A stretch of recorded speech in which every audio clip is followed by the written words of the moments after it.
I'm looking at your business case here, and we are in the vision. Oh, by the way, thank you for reorganizing. Makes it really easy to navigate. So, as I've been saying in class, for the times you have been in class, is that um, I, I'm really emphasizing on the connection between your vision, your goals and objectives, and your requirements. So, going back to your vision, even though what is due this for this module is the acquisition and implementation domain in the audit requirements and functional requirements. And I want to make sure that we are tracking what is it that we're trying to do. So for your future state, it seems you're moving from paper-based to software, and you're changing your order taking, delivery, inventory tracking, accounting, and marketing.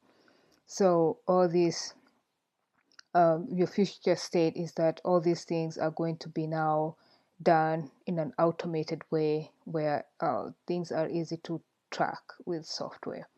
So, and that's a good vision. Let's go when we go to your goals and objectives.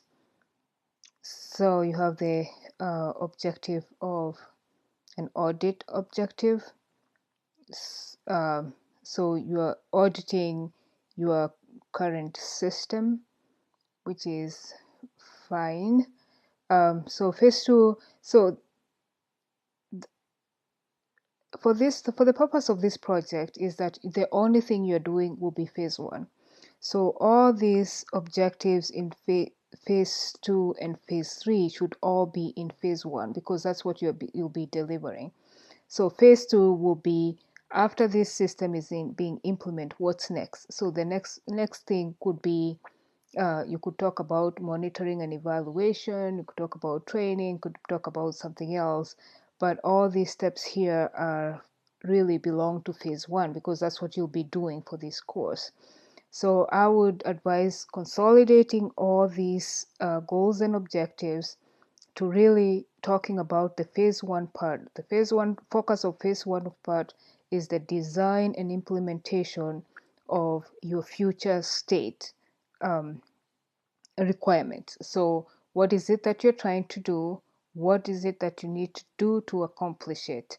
And then phase two and three, we are not going to talk about that, but you can put it in your plans that then after phase one is complete, this whole new software system is set up.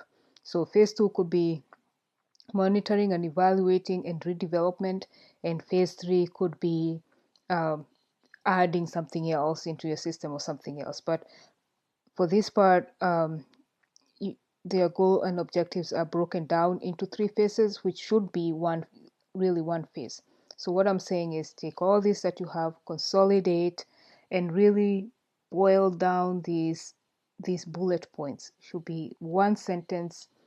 What is it that you're doing, and is it measurable? And if you need more about that, let's meet and we talk about it, or email me, however you want to go about that. So the next thing we have is the functional requirements. So I do not see any functional requirements here. All I'm seeing are charts.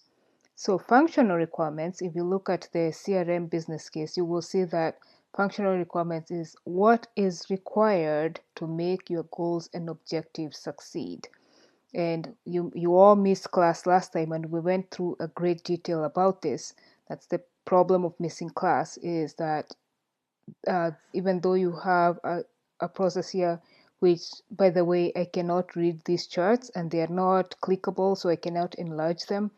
But so maybe figure a way to upload it as images so that they're clickable or some way, but right now they are not legible. But anyways, functional requirements is what is required to make your goals and objectives function. For example, a very simple example is if my goal is to make coffee, my functional requirements are what is required to make that coffee. I'll need a coffee pot, I'll need water, I'll need an energy source, I'll need coffee grounds. So that's what functional requirements are. The chart itself, it is now documenting a flow chart of how that system is going to work. So again, going to my coffee example, it will be a chart of how is it that that coffee making process is going to flow. So we went through a great deal of this again in the last class. You all missed the class. So if you would like more information, schedule a meeting or meet with your peers that they can explain this part. But at the moment, I can't tell what the chart is, and you are definitely missing all the functional requirements. And then if we go to audit requirements, so acquisition and implementation, you have the policies and controls. And so far, I went through this. I did not see they meet the requirements, but again, the process of trying to really boil down what you're trying to say and what you're trying to achieve. There's, but these ones are okay. But just as you're going through, really, once you understand the functional requirements, then you'll be able to write these audits in a really boiled down, direct policies, processes, and controls. So hopefully by Sunday, when this is due, this feedback will be helpful to help you revise what was required for this module. All right, thank you.